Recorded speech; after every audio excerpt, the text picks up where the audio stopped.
Hey kid, never stop running. Breakbeat, a dream that's drumming on. In the backseat, we're humming, and we rise up with the setting sun. Climbing to see the view, right on the edge with you, and not afraid to fall. Here's to the ones who always find a way through the unknown, 'cause we're willing to chase after our gold. Wherever we go, we find home inside the free fall. Never playing it safe is where we belong.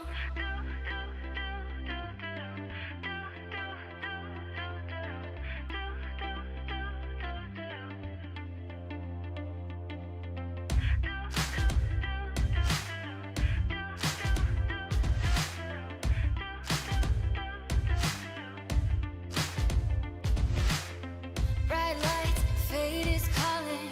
Our time is coming up for us. You and I were made for trying, realizing this is all we want.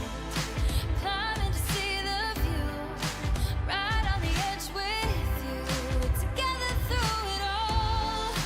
Here's to the ones who always find a way through the unknown, 'cause we're willing to chase after our gold. Wherever we go, we find home inside the free fall. Never playing it safe is where we belong. Here we go again, get back up when we're falling down, falling down.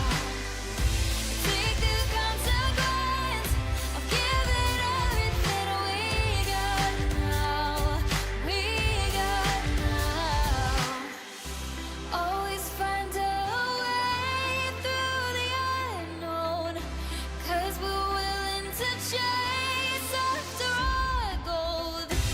Always find a way through the unknown, 'cause we're willing to chase after our gold. Wherever we go, we find home inside the free fall. Never playing it safe is where we belong. Where we belong.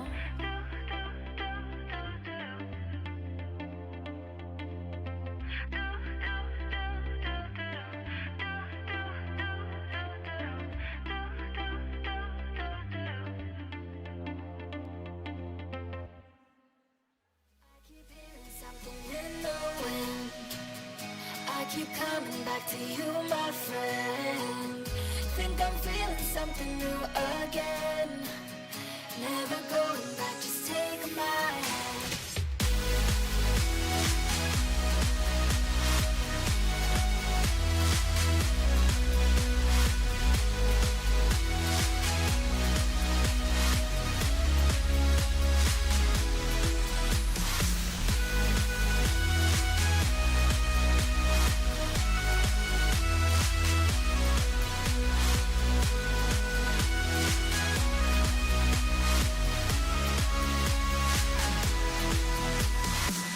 If they could just see us now, they wouldn't believe it how we made it this far.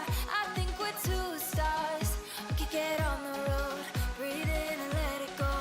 There's nowhere too far to find a new start. I keep hearing something in the wind. I keep coming back to you, my friend. Think I'm feeling something new again. Never going back, just take my hand.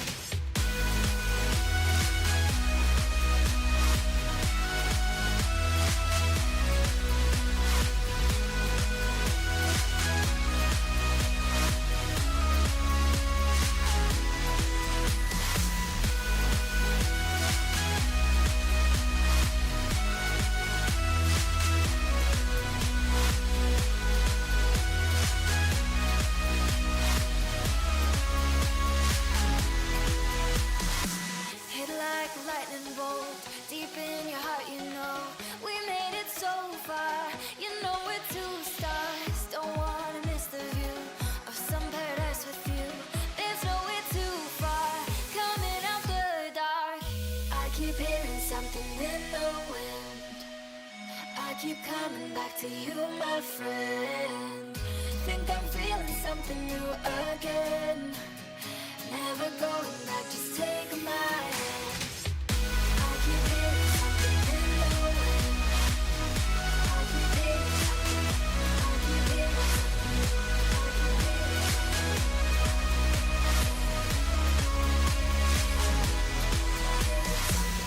Think I'm feeling something new again. Think I'm feeling something. Think I'm feeling something. Think I'm feeling something.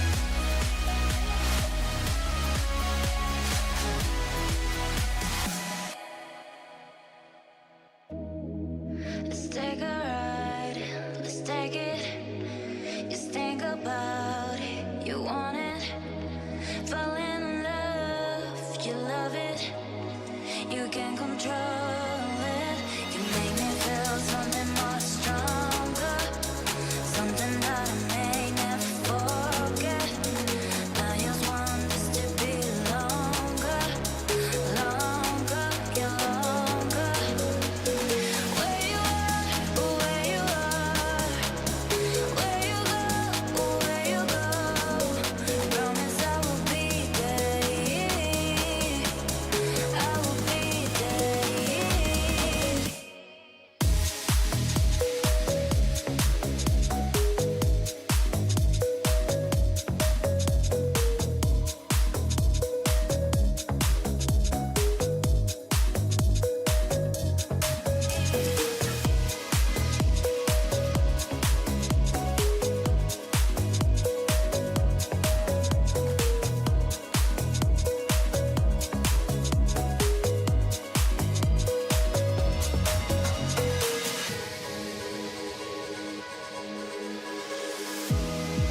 Let's take a ride, let's take it. Just think about it, you want it. Fall in love, you love it. You can control it. You make me feel something more stronger. Something that I may never forget. I just want this to be longer, longer, yeah, longer. Where you are, where you are, where you go, where you go. Promise I will be there.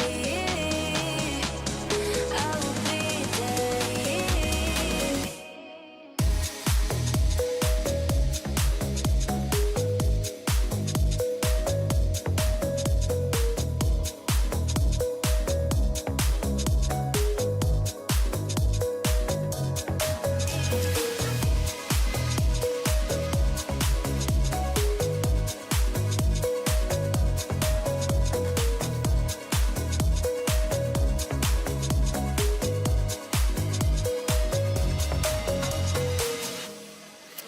Well, good morning, everybody. Welcome to Athens Church. Everybody here in the room, as well as all the husbands at home watching this later after the Masters are over. Thank you for making us a part of your Sunday evening there with you. Hey, honestly, the Masters and Athens Church have a lot in common. You know, we both have luscious green lawns. We both have a lot of traffic on Sundays. At the Masters, you wear a jacket if you come in first place. At Athens Church, you wear a jacket if it's your first time. You didn't realize we weren't that spiritual. You know what I'm saying?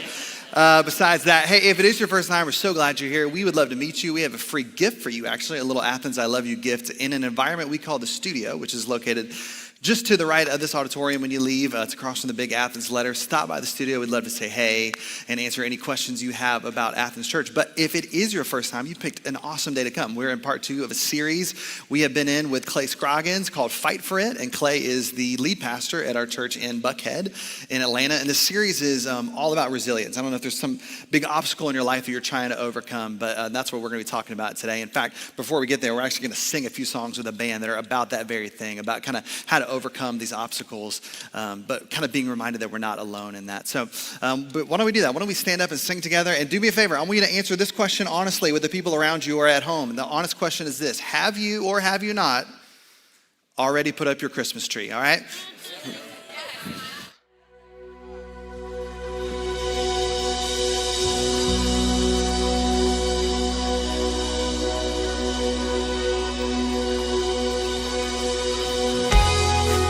hasn't happened yet, but it's sure to happen before this upcoming weekend for us.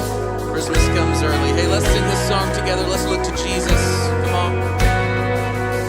You've overcome this world with love and made my fight your own. Yeah. So I lift my eyes, throw fear aside, and sing out into the night. Hey, 'cause even when the world caves, even when the fight goes, even when the war's waged, I take heart. Oh, I know you are greater, forever you are Savior. I will sing your praise with all that I have, all that I am, Lord.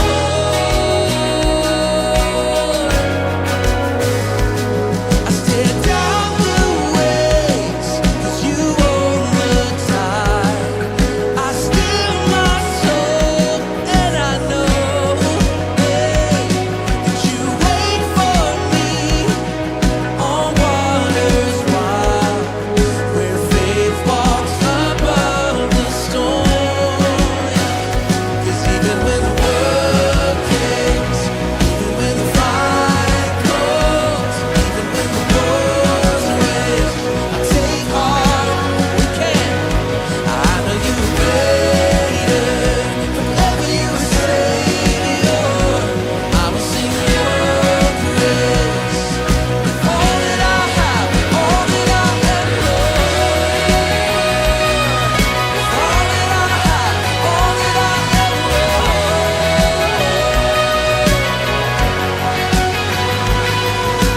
Won't let the storm weather my heart. Won't let the darkness beat me down. Sing in the night, my hope alive in you. I'll walk through the fire and not be burned. Pray in this fight and watch it turn. Jesus, today I give it all to you. Come on, let's stand firm together. I won't let the storm weather my heart. Won't let the darkness beat me down. Sing in the night, my hope alive in you. Oh, I'll walk through the fire and not be burned. Pray in this fight and watch it turn. Jesus, today I give it all to you. Even when the world caves, even when the fight goes, even when the war's waged, I take heart, yes I will. I know you are greater, if ever you are Savior. I'll sing your praise with all that I have, all that I am, Lord. All that I have, all that I am, Lord. We fixed our eyes on you. We look to you today and every day. Come on, every voice. Won't let the storm weather my heart. Won't let the darkness beat me down. Sing in the night, my hope alive. Place our hope in you, Jesus. I'll walk through the fire and not be burned. Pray in this fight and watch it turn. Jesus, today I give it all to you. One more time. I won't let the storm weather my heart. Won't let the darkness beat me down. Sing in the night, my hope alive in you. I'll walk through the fire and not be burned. Pray in this fight and watch it turn. Jesus, today I give it all to you. I give it all to you.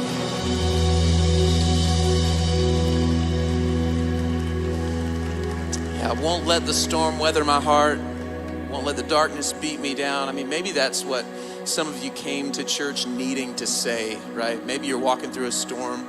Maybe you feel like you're walking through a fire and being consumed on every side. But Scripture promises us this, that God will never leave us. He will never forsake us, even if you feel like you're in the darkest or deepest time of your life. He doesn't leave you. He actually walks through that fire with you. which makes it possible to walk through the fire and not be burned. And the way that we get together and worship in this place and in this space is to fix our eyes on where we can find our hope. And let me just tell you, it's not in politics, it's not in football, it's not in anything that we think may satisfy us. But it is in one name, and that name is Jesus. That's what we want to remind ourselves and one another this morning, is that if we're searching for hope, we have found it in the person of Jesus. And we're not going to look any farther. We're not going to hold back on that truth. He is all that we need. And so as we sing this next song together, as we fix our eyes on Jesus, as we behold the Father's love and the Father's heart for us, just be reminded that that's where your hope is. If you're searching for it, you've found it. He's everything we need. Thank you, God.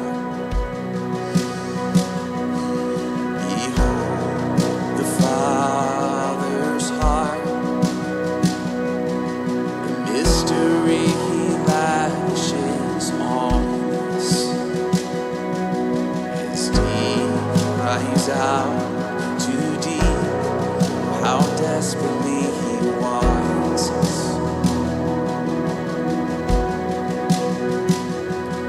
The things of earth stand next to Him like a candle to the sun.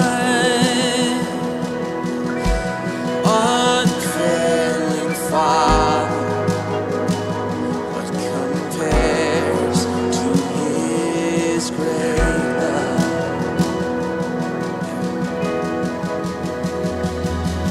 Behold His holy Son,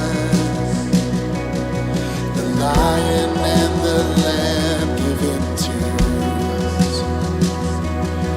The Word became a man, so my soul should know its Savior.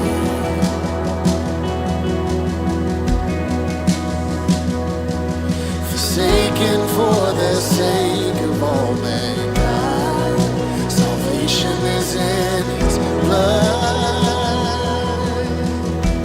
Jesus Messiah, the righteous died for love. That wasn't the end of the story, we know, come on. It wasn't over, for He is the risen one. We sing, then sings my soul, then sings my soul, how great Your love is.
let it wait at your name still. Call the sea to still, the rage in me to still. Every wave at your name, Jesus, Jesus. You make the darkness tremble, Jesus, Jesus. You silence fear, Jesus, Jesus. You make the darkness tremble, Jesus, Jesus. And breathe. Call these bones to live, call these lungs to sing again. Oh, I will praise Jesus, Jesus. You make the darkness tremble, Jesus, Jesus. You silence fear, Jesus, Jesus. You make the darkness tremble, Jesus, Jesus. Oh, sing Jesus. Oh, Jesus, Jesus. You make the darkness tremble, Jesus, Jesus. You silence fear, Jesus, Jesus. You make the darkness tremble, Jesus, Jesus. Your name is a light that the shadows can't deny. Your name cannot be overcome. Your name is a light forever lifted high. And your name cannot be overcome. Jesus, Jesus. You make the darkness tremble, Jesus, Jesus. You silence fear, oh, Jesus, Jesus. You make the darkness tremble, Jesus, Jesus.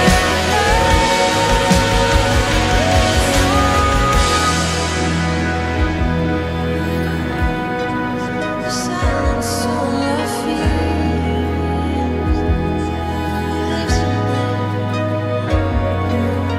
Jesus, Jesus.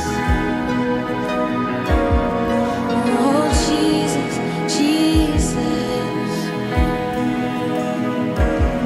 'Cause your name is a light that the shadows can't deny.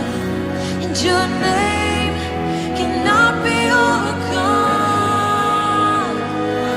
And your name is a light forever lifted high.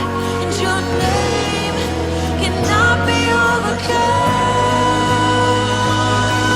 Your name is a light for the shadows can't deny. Your name cannot be overcome.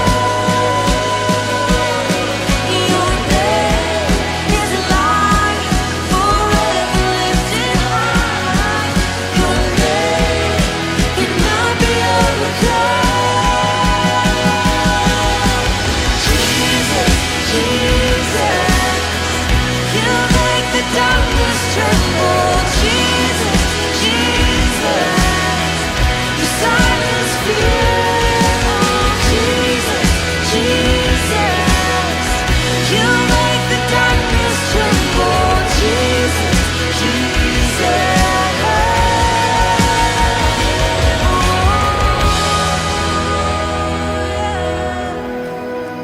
Oh, we look to you alone. We look to you alone. Jesus, Jesus. You make the darkness tremble, Jesus, Jesus. You silence fear, and Jesus, Jesus. You make the darkness tremble. Jesus, Jesus.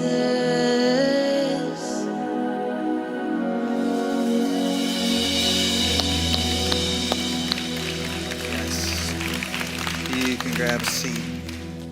Singing these songs about Jesus this morning. Our mission as a church is to lead people into a growing relationship with Jesus Christ. For some of you, that's your story. You're kind of living that right now. For a lot of us, like you're trying to figure out, what does that mean? Like, is that even possible for you in light of some of your questions and doubts and where you've been? I mean, maybe you grew up in a different kind of religion, right? You're trying to figure out how to pursue Jesus. So what does it look like to become a Christian, but kind of honor maybe some of the heritage you grew up in? Maybe you grew up in no religion, or maybe even worse, maybe you grew up in bad religion. Anybody grew up in bad religion or have a bad church experience? That's a lot of our experience. You're trying to figure out, like, man, that for some of us, that sidelined us from faith for a long time. Just some of the people we met, some of the ways that you were excluded or shamed. And if that's you, if any one of those sort of groups, you're trying to figure out, like, is it possible to have faith? Like, I want to go deeper. I want to believe, but I got some hangups. If that's you, I would tell you exactly what I would tell any friend I was sitting across the table with having coffee, and that is that you should absolutely do one of our starting point groups. We have these short-term small groups called Starting Point that are specifically for anybody who's seeking, starting, or kind of restarting a relationship with God. We say maybe if you're like a learner, somebody who's like just trying to soak up more information about what does it mean to become a Christian, to become a Christian, to start your faith, that you can do one of those short-term. Meet here at the church. We say there's no questions off limits. It's like a no judgment kind of place. You can ask any question you want.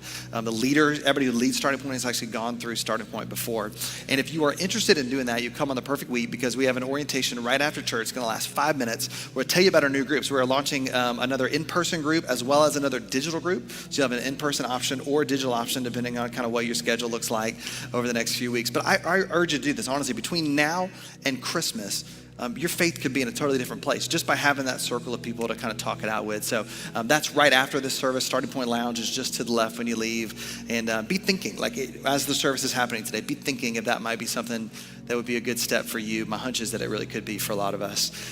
In a second, we're going to jump in our message. But before we do, we'll have a moment of giving. And it's really easy in this season because everything's just moved digital. So we'll put all those instructions on the screen. But if you are somebody who gives to Athens Church, like a lot of us are, and my family just kind of does it automatically. It's like a recurring schedule we set up, which is great because I sometimes am forgetful. But if that is you, if you're somebody who gives to Athens Church, you would be so encouraged, or you should be so encouraged for a million reasons, honestly, in this season, but even specifically relating to Starting Point. This year, in a global pandemic, we have begun 20 Starting Point groups. 20, about half of those are in person and half of those are digital. And that's inspiring to me and a bit holy to even think about that happening. That any given time that we're here in this room, singing these songs, having these services, there's a group somewhere on this campus, a circle just spread out, talking about what does it mean to begin this, to start or restart faith. And you are making that possible. Honestly, you make it possible for us to have staff in those areas, for all the curriculum, to build the rooms. There's more rooms we want to build when we're able to do that. We have plans to do that too, and we'll hopefully do that when we can, but you're making that possible. So let me pray for you, and then we'll jump in to our message after the moment of giving.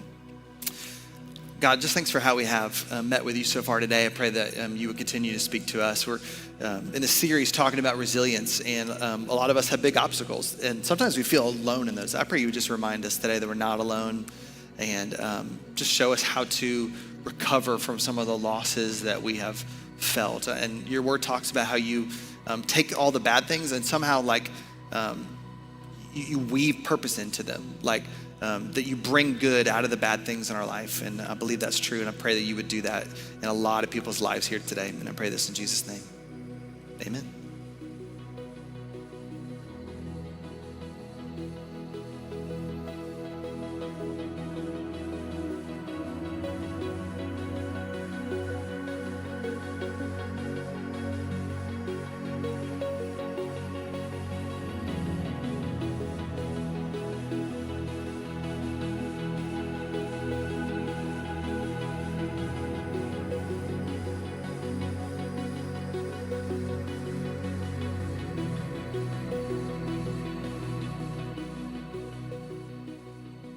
Well, if you're picking up with us just this week and you missed last week, I tried to set up the idea last week that we're all fighting for something, and instead of fighting against some of the stuff that often happens in life, what would it look like for us to fight for resilience? Resilience is a powerful, powerful thing. It's like a muscle.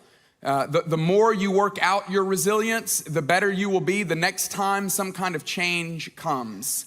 Today I want to talk about a specific aspect, a specific situation that has happened to all of us, that will happen to all of us, but we're not alone.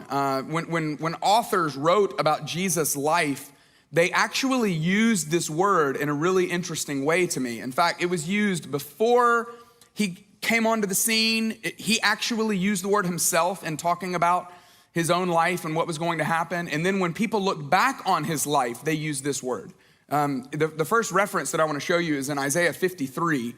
This was written by a prophet years before Jesus ever came to earth. Isaiah wrote, "He was despised and rejected by mankind, a man of suffering and familiar with pain." He was speaking in a prophetic sense that he would be despised and rejected by mankind. And then when Jesus actually spoke, when he was talking to his closest followers about what the days leading up to the end of his life were going to be like, this is what he shared. This is found in Mark 8, verse 31. "He then began to teach them that the Son of Man must suffer many things and would be rejected by the elders, the chief priests, and the teachers of the law." He went on to say, and that he must be killed and after 3 days would rise again. But there he is. It was prophesied about him. Isaiah said, yeah, he would be one that would be rejected by mankind, but then Jesus himself, as he was talking to his closest followers, he said, look, this is essential that I go through this. It is essential that I experience this rejection from the people who seem in that day to have mattered most. And then Peter, one of his closest friends, one of his closest associates, closest followers, in the letter that he wrote to people around the area in that day, this is what Peter said, 1 Peter 2, verse 4. "He is the living stone, and he's rejected by human hands." Jesus, being the living stone, he was rejected, as Peter said, by human hands. Now, why this word? Why include this specific word about the life of Jesus, that he was rejected? That's actually the aspect of resilience that I want to talk about today, is the word rejection. All of us know what it feels like, and maybe that's why it was included when people talked about the coming of Jesus. When Jesus himself talked about his life, and when people even looked back on his life, people often referred to the rejection that Jesus was going to experience. Why? Maybe because God has something he wants to show us. Maybe because God has something he wants to teach us about that deep emotional feeling called rejection. Last week, I gave you a simple definition for resilience. Said that resilience is bouncing back from disruption. It's bouncing back from disruption. What disruption? I asked you last week just to throw out some. Obviously, there's really heavy ones, but there's little disruptions that happen all the time. Some of you mentioned traffic. Some of you mentioned the pollen. Some of you mentioned showing up late to something or getting news about something. Any kind of disruption that happens in our life is an opportunity to build resilience. And as we said last week, when you win in the small ones, you actually build that muscle up to be able to handle some of the larger ones. Being resilient is all about the ability to bounce back, to roll with the punches, to deal with potentially adverse situations in a more positive and creative way. Resilience is like an emotional fitness test. Have you been putting in the work? Because it will eventually show up in the way you are able to or unable to bounce back. You can either succumb to the pressure, you can succumb to the disruption, or you can surmount the disruption. I had a guy in a meeting this week that I was sitting with. He said, yeah, it's one of those times in life where you can either fold up or you can mount up. But how much resilience you've built will determine the way you respond, the way you bounce back. But today I want to talk about that specific kind of disruption, because that's essentially what rejection is. Resilience is also the ability to bounce back from rejection. Rejection is a highly emotional type of disruption, right? And you've experienced it in plenty of ways. Maybe you've been criticized at work for something, or maybe you were criticized in your neighborhood or on a team about something. How you handle criticism without being crushed has everything to do with how much resilience you have. How can we build resilience in the middle of rejection, but also how can we learn to build it for the next time the rejection comes? See, the ability to have resilience in the middle of rejection is a difficult thing, but unfortunately what happens is that rejection, it messes us up so badly, it sometimes keeps us from wanting to try again, right? In fact, without resilience, rejection will wreck us. Have you been wrecked by rejection? Everyone has had some sort of rejection. Maybe it came for you in the way of a job loss. You didn't see it coming. It happened to you. It knocked you off course, and figuring out how to bounce back from it is not easy to do. Maybe you made the presentation. Maybe you did everything like you wanted to do, like you thought you were supposed to do. You asked if you could have the sale, and they said no. Maybe you turned in a proposal, and you thought, okay, I've put a lot of work into this, but you got the word no. Maybe friends had a party and you weren't invited to the party, and then you saw all about it on Instagram, right? And maybe that came in the form, maybe that felt like rejection. Maybe you've been through a divorce. Maybe you've been through some kind of breakup. Maybe in your past, you look back as a teenager or even as a kid, and you remember the moment when you didn't make the team, when you didn't get the part, and it felt like rejection. The crazy thing, the difficult thing about rejection is it will paralyze you from trying again, right? That's actually what rejection does. Rejection paralyzes us from moving forward. It convinces us that we are now damaged goods, that we're too broken to be used again. I'm telling you, I don't need to convince you of this, but it's highly emotional, isn't it? It's highly emotional because rejection attaches itself to our soul. It gets all wrapped up inside of who we are. Rejection actually sends us on a mission to go destroy our own self-worth, our own self-esteem. Rejection disturbs and it destabilizes us from that deep sense inside of us that says, I need to belong somewhere. All of us have that inside of us. And when we're rejected, it actually knocks us back, knocks us off course. It causes us to be unsure, do I actually fit? You know what's interesting to me about the way rejection works is that it's so powerful, it actually can feel like physical pain. Have you had some sense of rejection that felt like a punch in the gut? It actually hurt? I've read that negative social feedback, or the sense that you might just be excluded, or now people are thinking poorly of you, or it has somehow affected your reputation, it actually influences the nervous system, that there is physical effects from it. So it's actually normal that people say things like, yeah, I just can't get my breath. I feel like I'm gasping for air. In some cases, it actually feels like the same thing that physical pain would feel like. I was talking to my wife about this this weekend. She said, hey, what are you preaching on Sunday? And she was asking whether or not she should show up, making that decision that all of us make. I'm just sort of kidding. And I told her I was talking about rejection. And so we, had a conversation about it. I said, have you experienced rejection that you can remember? And without even thinking about it, she told me about this job interview that she had right when she graduated from college. She said, yeah, I was sitting in this job interview and the other person was just asking me questions that I didn't feel like I could answer. And just based on the way this person's body language was, based on the way this person was responding to the interview, she said she could just tell it was not going well, and she didn't end up getting called back for the job. And she said it was so hurtful because it felt like rejection. She said, I remember getting in the car and just losing it, just crying, because in that moment I felt like rejection. And I was telling her about some of the things that I've read about how rejection actually, we can remember it more profoundly than we can remember physical pain.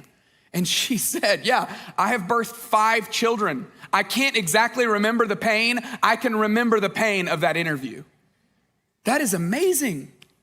What is it about rejection that is so powerful? Some of you have been through some sort of rejection, and it feels like as if you've been a victim to an attack, and it's difficult to move forward. See, part of the reason why is because rejection, it gets all up in us. It actually plasters itself on the walls of our hearts, at the forefront of our consciousness, and over the rough sketches of our dreams for our future. I mean, it gets all in us. It gets entwined in us. It gets entangled inside of us. And my hope is, I'm believing that it doesn't actually have to be that way. That you don't have to be wrecked by rejection. No, see, the answer of, well, I'm just never gonna try again, I'm never gonna put myself out there again, I'm never gonna go for it again, that doesn't have to be the answer either. But you don't also have to be wrapped up in all the pain and the hurt and the trauma that it's caused. No, there's something more, I really believe, for all of us. A way that we can build resilience, not only so that we can bounce back from the rejection, but so that we can move forward and actually put ourselves out there again. This year has been a really healthy year for me in a number of different ways, but one of the reasons why is because I've been learning about this word that has been, it's been so insightful to me in regard to my own personal health. The word is differentiation, which is the ability to actually not just be so attached to the rejection, that the rejection doesn't define me, it doesn't get itself inside of me. I have the ability to be my own person. Here's the simple definition that a friend of mine has helped me with differentiation, that I can be connected to you, because we should be connected. I can be connected to you, but how you feel and how you think and what you think of me does not determine how I feel, how I think, how I act. This is a powerful concept, that you can actually be your own person. You don't have to be so closely connected to that rejection that it knocks you out, that it wrecks your life. Jesus actually is such a great picture for us of what it looks like to be a differentiated individual. It's so complex to understand Jesus because he's walking on earth and he's fully God, but he's also fully man. And so the pain that we went through, the problems that we went through, middle school, breakups, being betrayed by family and friends, experiencing rejection are all things that he experienced as well. And I want to take you back to a moment at not the very beginning of Jesus' life, but the very beginning of Jesus' ministry, where we see maybe what allowed him to be a differentiated person. The moment in his life where he seemed called to be not what was coming, not the person that was going to be rejected, not the rejection itself, but where he was given his own identity by his Father. At the very beginning of Jesus' life, we've got a lot of gospel accounts, Matthew, Mark, John, and Luke as well, that account the birth of Jesus, but then they skip over 30 years. You know, it's almost like he just disappears. I mean, what we know about him is we know that he worked with his father Joseph, that he worked with him as a carpenter, which helped me understand the bumper sticker of this friend of mine that used to take me to school. He had this bumper sticker on the back of his red blazer that said, "My boss is a Jewish carpenter." Took me a while to really understand the joke of that, but now that I get it, it's actually pretty funny. Jesus worked as a carpenter until he was about 30, and then he steps on the scene and he starts doing things. And then over the next 3 years of his life, that's where we really see so much of what we see about his life. But before he did any of the miracles or any of the healings or even preached any of the sermons, there was this moment where God seemed to clearly give him his identity. There was a man named John, not John that wrote the gospel account John, but John the Baptist, or John the Baptizer as it could be translated. He was down by the river baptizing loads of people, and Jesus showed up one day to be baptized. John actually looked at Jesus and he said, I can't do this. I can't baptize you. You should be baptizing me. He said, I'm not even fit to tie your sandals. Jesus says, no, John, this would mean a lot to me. I have something that I want to show. I want to symbolize what baptism really is. This out with the old, in with the new. I want to show people that I'm doing what I'm asking them to do as well. But there's something that happens not during the baptism, but immediately after the baptism that has always been fascinating to me. I want to just show it to you because I think there's something in it for us on how we can get ready for the rejection that is coming, how we can bounce back from the rejection that we're all going to experience. This is in Matthew's account in chapter 3, verse 16. Matthew wrote, as soon as Jesus was baptized, he went up out of the water. At that moment, heaven was opened, which is hard to even fathom what that means. Whatever that was, that sounded maybe they were cueing a sound effect. We didn't plan on that, but that worked out really well. At that moment, heaven was open and he saw the Spirit of God descending like a dove and alighting on him. So you get the picture of this, that he comes up out of the water, and Matthew's writing about it. He's going, I don't even know how to say what happened, but it was as if heaven split open.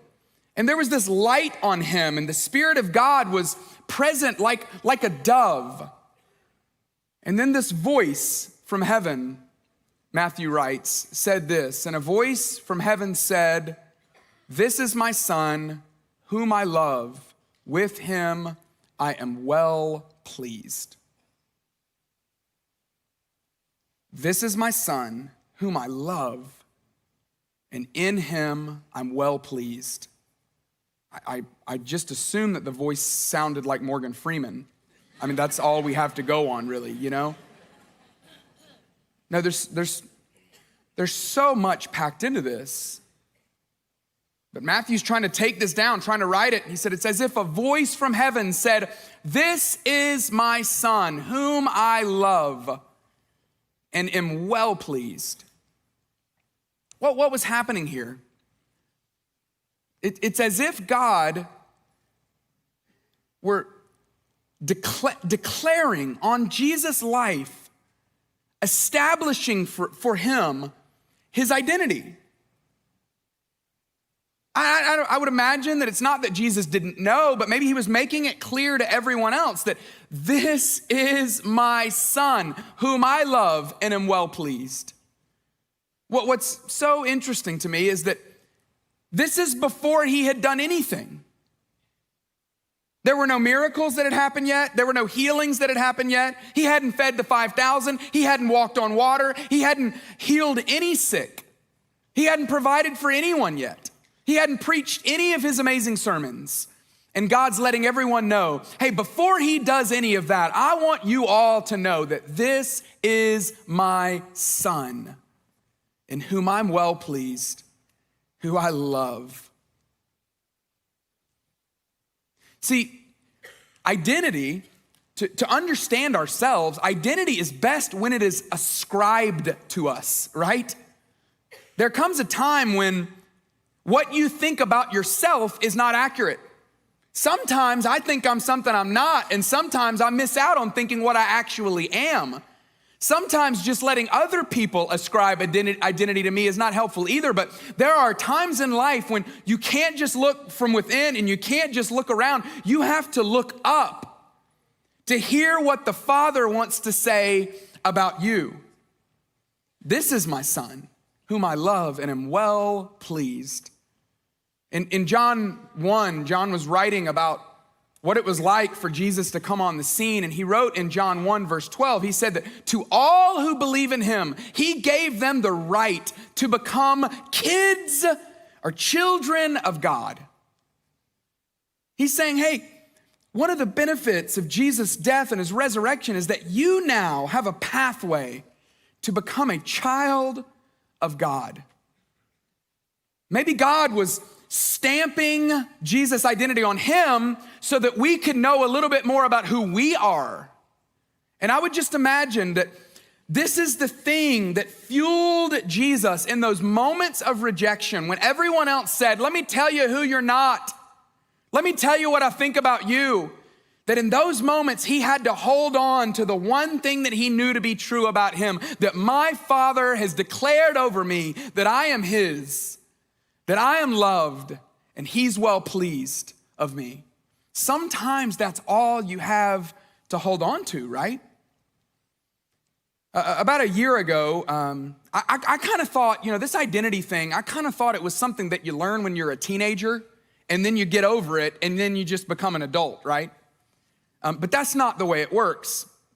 The journey of us reminding ourselves who God thinks of us and who God says we actually are, it's a never-ending process. About a year ago, I had all this stuff start bubbling up at work where I was feeling like I was failing. And I'm not saying this for you to pander and say, no, you're doing a great job. No, that's not really helpful. That's not really what I need. What I needed in the moment, I felt like, is I thought, you know what? I need to just clear this up. I need to have a conversation with my boss about this. His name is Lane. He's a terrific boss. And so I asked him, I said, we had this meeting on Tuesday that had kind of gotten weird, and I just was feeling these things. And I said, I'm gonna go clear this up because I don't like this feeling of being a failure or this feeling of rejection or whatever it was that was happening inside of me. And so I say, hey, could we come on Thursday? Our weekend starts on Thursday evening. We weekend on Friday and Saturday. And so I say, hey, before the weekend comes, could we have a conversation about this? Because I'm kind of, I don't think I used this word with him, but what I was feeling kind of turnt. You know what I mean? Like on the inside, when you're like, something's cranked in there, And so I thought, okay, well, I'm gonna sit down. And my problem is I'm an extrovert. And so any thought I have feels like something legitimate that should come out of my mouth.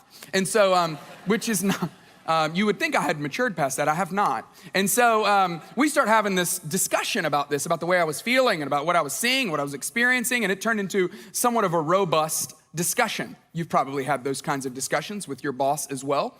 And in the middle of this discussion, I started feeling something that I had never felt in a meeting before. I started feeling emotion start to rise up. Have you ever had that? Maybe you were sitting in a counselor's office. Maybe you were sitting in a conversation with a friend. Maybe it was a situation at work. I don't know. I had never cried at work before. I'd cried over good stuff, amazing stuff, or even hearing some really difficult news, sad news about someone.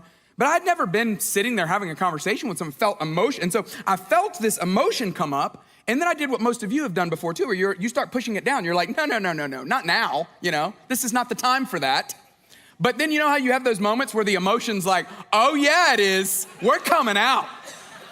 And so I'm sitting there with my boss and I start crying. And I don't really know what's going on. I don't know. What we were talking about, I'm like, this doesn't even add up. We're talking about like some job situations and some spreadsheets and some stuff we're trying to figure out and some budgets and stuff. And I'm like, it's all non-emotional stuff, yet I got these tears coming out. And then I got to the point where it was one of those awkward things where you've sat with people where they start crying and you don't know what to do, and I knew he was feeling that. So it's like, do I hand you a tissue? Do I give you a hug, pat on the back? Do I say something funny to try to break it up? Or do I just sit there silently, judging you, like, why are you such a mess? And so he didn't know what to do. And I was feeling that from him. And so I was like, you know what? Let's just table this. Let's talk about this. And he asked me in the moment, he goes, are you okay? And my response was, yeah, I'm fine. Well, clearly I'm not fine. I'm crying over this, There's something going on. Yeah, of course. I didn't know what to say. I'm like, anyway, so I finally said, hey, we got to just figure this out. Can we table this for next week? And so he goes, yeah, that's fine. And then I had probably one of the most hilariously embarrassing moments of my life. My boss, who is a pastor, asked me, who is a pastor, if he could pray for me. And I said, no. That's called rock bottom. You know what I mean? And so I said, no, I gotta go. And so I just got up and I just left and went and got in my car and drove home. So I'm driving home and, then it's just more. And then I'm like, in that moment, I'm praying. I'm like, God, what is going on? Like, I don't know what this is, but there's something inside of me that feels like it's broken or hurting or disrupted or bothered. And I started thinking about the idea of rejection. I feel like I feel like I'm being perceived in a couple of these meetings as maybe things aren't going well, or I'm not living up to a certain standard, or I'm failing, or I'm feeling rejected. And I don't hear an audible voice from God. I never have. But I remember in that moment thinking, okay, well, what does God think about me? And I'm not gonna sit there and tell you that I thought about this line, but essentially I thought about this line. I thought, God, what do you think of it? You think, well, you're my son, and I love you, and I'm well pleased in you. And then I started crying more, because that doesn't help at all, But the truth is, when you feel that in life, you can go, well, I'm just never gonna try again. That's not a great option. Or you can lie to yourself and make yourself think, well, cheer up, big guy, you're a winner. Well, there's gonna be times in life where you're not. I mean, every great person in the world that has tried something has failed, right? I think it was Churchill that said, you know what success in life is? Just moving from failure to failure. That's what success really is.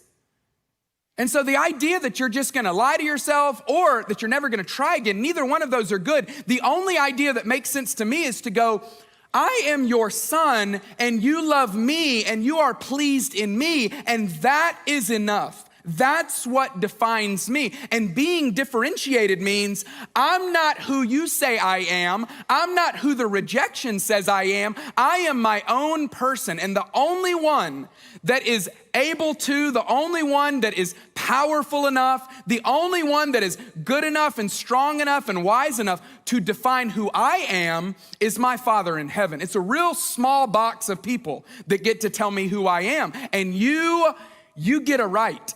You get a right to tell me who I am. That's what it means to be differentiated. And that's what I think it means to start learning how to develop resilience in the face of rejection.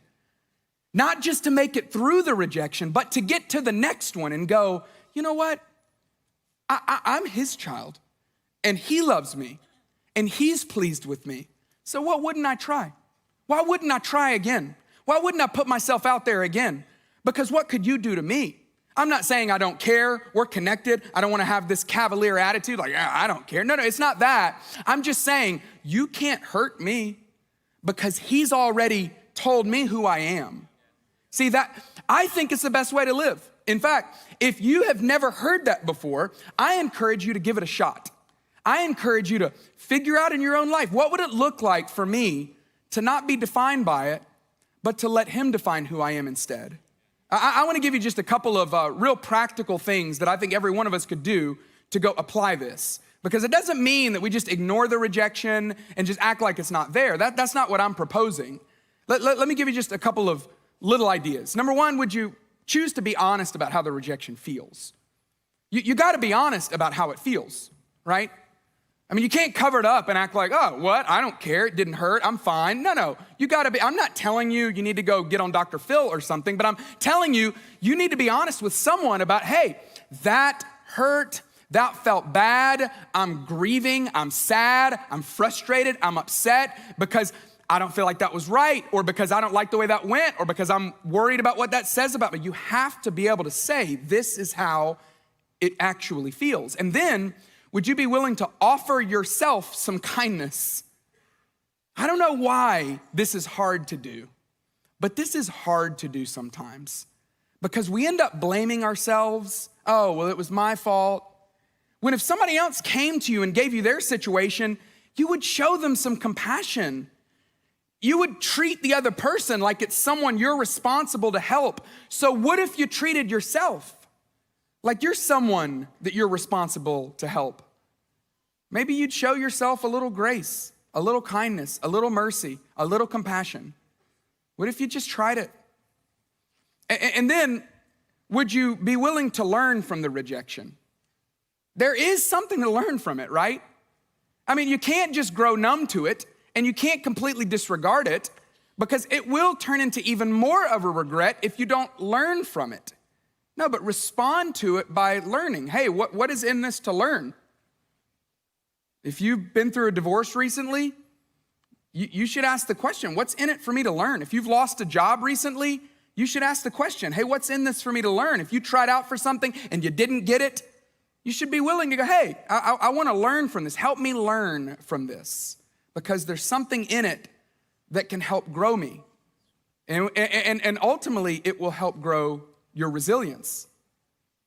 But then lastly, you got to refuse to let the rejection define you. You got to refuse to let the rejection tell you who you are. You tried out for something, you didn't make it. That's not who you are. That's just what happened. You had a relationship that you had both committed to and it didn't work out. That's not who you are. That's just what happened. You lost a job. That's not who you are. See, resilience is the ability to redirect your response to the rejection. It's your ability to redirect how you feel about it and what you're going to do about it. That I'm not going to just disregard it, I'm going to learn from it. I'm not just going to ignore it, but I'm going to pay attention to it. But I'm not going to let it do to me what it wants to do to me. Rejection wants to wreck you. But through resilience, God helps us establish this internal strength to go, you know what? I can get back on the horse again. I can put myself out there again. Because that's just what happened. That's not who I am. That's just the situation that occurred. But that's not my identity. No, he tells me who I am.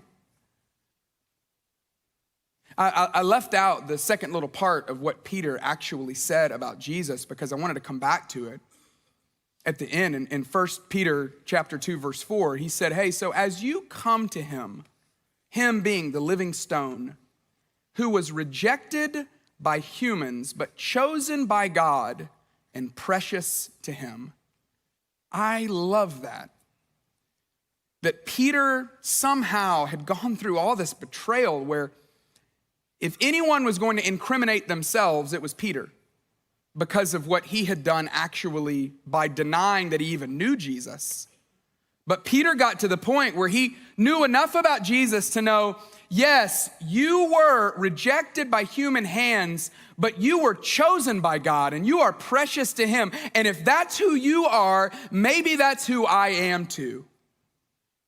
If they rejected you, then maybe I'm gonna go through rejection as well. And if God defined you, then maybe God could define me as well.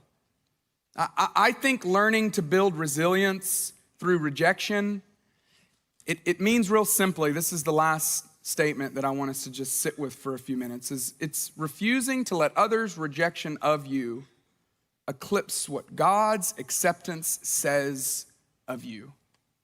It's refusing to let the rejection eclipse, be bigger than, outweigh what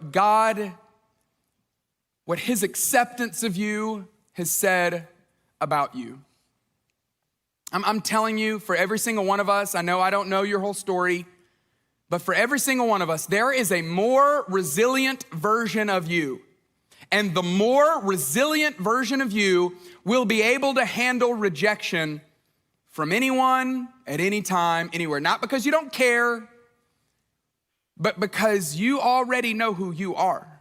Yeah, I might be rejected by humans, but I am accepted by God. That in that situation, yeah, they might, if I put myself out there, they might reject me, but that's not who I am anyway. And I'm telling you, this culture that we live in right now, our culture loves to tie us up into knots. You're not this, and you're not that, and you'll never do this, and you'll never do that. And I just want to invite you into a deeper relationship with a perfect Father who says, would you let me untie those knots? Would you let me walk you into a life that's described by freedom?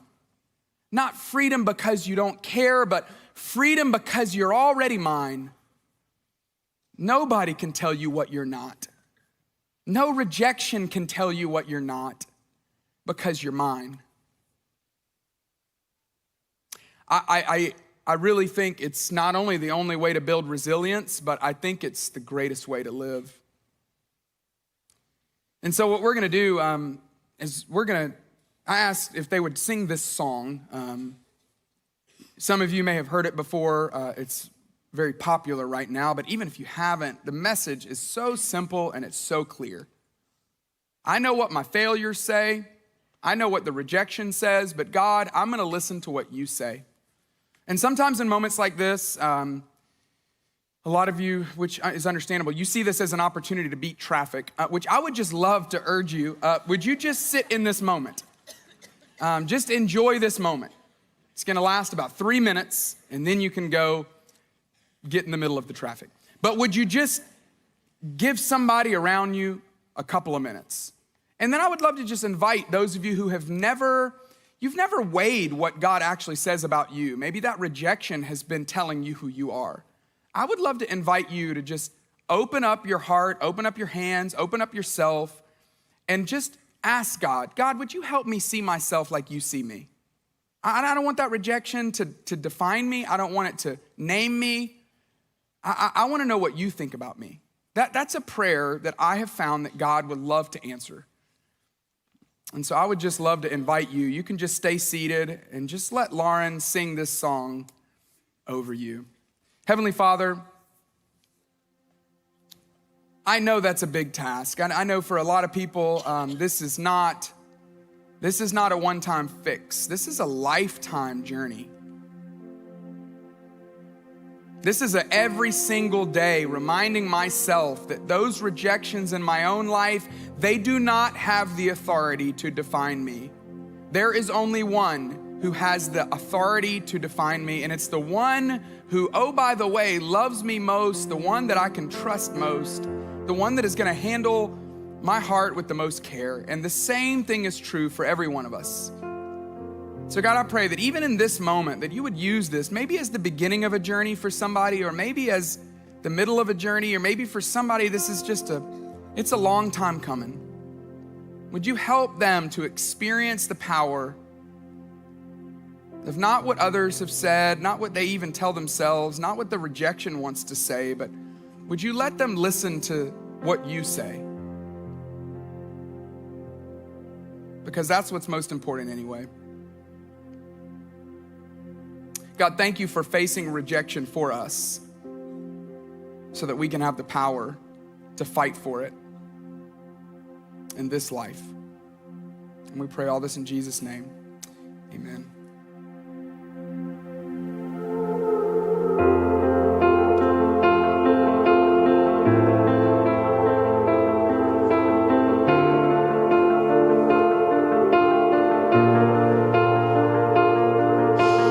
I keep fighting voices in my mind that say I'm not enough.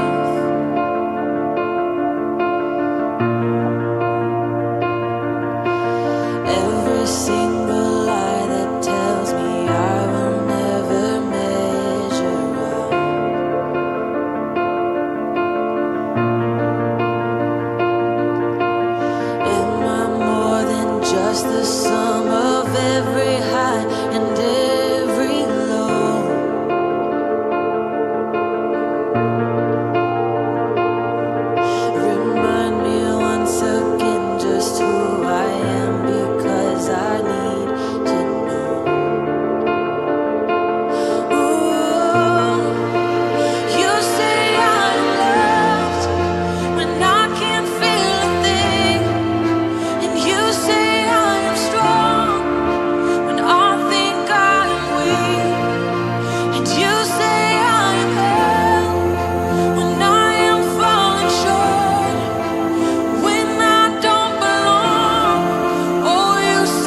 failure, God, and you have every victory.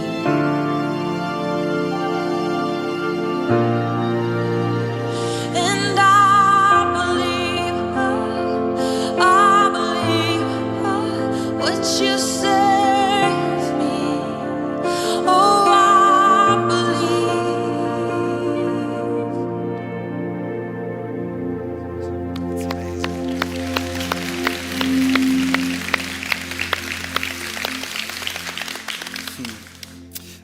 Today hits home for a lot of us. If you want somebody to talk with or maybe to pray with after church, stop by the studio. Some of our team will be in there. I'll be in there. We'd love to meet you and help you in any way we can. Also mentioned Starting Point earlier. If you're trying to get started in your faith, what you need is more than just this. This is a great start. Starting Point is like a circle where you can talk it out and ask questions and have them answered. And it's only a few weeks long. It's not like a whole year or anything like that. So we're gonna have an orientation for that right now in the Starting Point Lounge, which is to the left. When you leave, if you're in here, if you're in the theater, you're gonna have to work your way down here a little bit. But we'd love to tell you a little bit about Starting Point, get you plugged in one of those groups. Really easy, really worth it. Hope you'll consider doing that.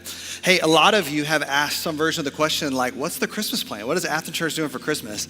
Guys, I am so excited to tell you that next week we're going to answer that question officially and tell you more of the Christmas plans. I will tell you, just a teaser though, a lot like everything else in 2020, a lot of good outside options, a lot of good online stuff, and in the room as well. So look forward to that next Sunday. But until then, you guys are dismissed.